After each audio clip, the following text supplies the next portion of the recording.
اعوذ باللہ من الشیطان الرجیم بسم اللہ الرحمن الرحیم۔ ماہ شعبان کی فضیلت۔ یہ ماہ رمضان کا مقدمہ اور استقبال ہے۔ جس طرح سے ہر چیز سے پہلے استقبال ہوتا ہے، تو یہ اتنا بڑا مہینہ آنے والا ہے، تو اللہ کے رسول صلی اللہ علیہ وسلم نے فرمایا کہ یہ مہینہ اگلے مہینے کا استقبال ہے۔ اس ماہ کی 15ویں رات کو عبادت کرنا یہ اعلیٰ ہے۔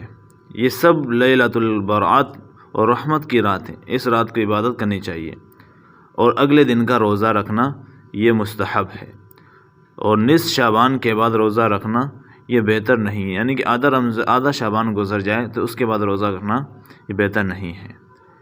حضور اقدس صلی اللہ علیہ وسلم کا ارشاد گرامی ہے کہ شعبان کی چاند کی شمار رکھو رمضان کے لیے، اس لیے کہ جب ماہ شعبان کی تاریخ صحیح معلوم ہوگی تو رمضان شریف کی تاریخ میں اختلاف نہ ہوگا۔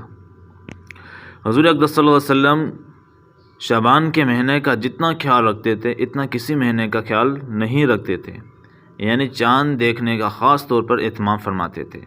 بعض لوگ اس ماہ میں غلط رسوم و رواج کرتے ہیں کہ خصوصاً حلوہ پکاتے ہیں، اور غلط روایت بتاتے ہیں کہ آپ صلی اللہ علیہ وسلم کا دندان مبارک شہید ہوا تھا تو آپ صلی اللہ علیہ وسلم نے حلوہ پکایا تھا۔ یہ سب غلط باتیں ہیں اور بدعت ہیں۔ بعض لوگ اس مہینے میں حضرت حمزہ رضی اللہ تعالیٰ عنہ کی فاتحہ کرتے ہیں، یہ بھی غلط ہے۔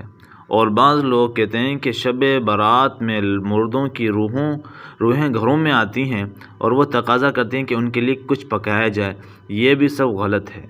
بعض لوگ مسور کی دال پکانا ضروری سمجھتے ہیں، اور بعض لوگ آتش بازی مسجدوں میں قبروں پر چراغاں کرتے ہیں، یہ سب منع ہے، فضول خرچی ہے اور رسم خلاف شریعت سے بدعت ہے۔ یعنی یہ سب چیزیں جو ہو رہی ہیں یہ بدعت ہے۔ جو اللہ کے رسول صلی اللہ علیہ وسلم نے 3 چیزیں کی ہیں وہ چیزیں کرنا ضروری ہیں۔ ایک اللہ کے رسول صلی اللہ علیہ وسلم نے اس رات کے اندر عبادت فرمائی، اور رات کے وقت میں اللہ کے رسول صلی اللہ علیہ وسلم جنت الباقی میں گئے اور ان کے لیے دعائیں مانگی، اور اگلے دن کا اللہ کے رسول صلی اللہ علیہ وسلم نے روزہ رکھا۔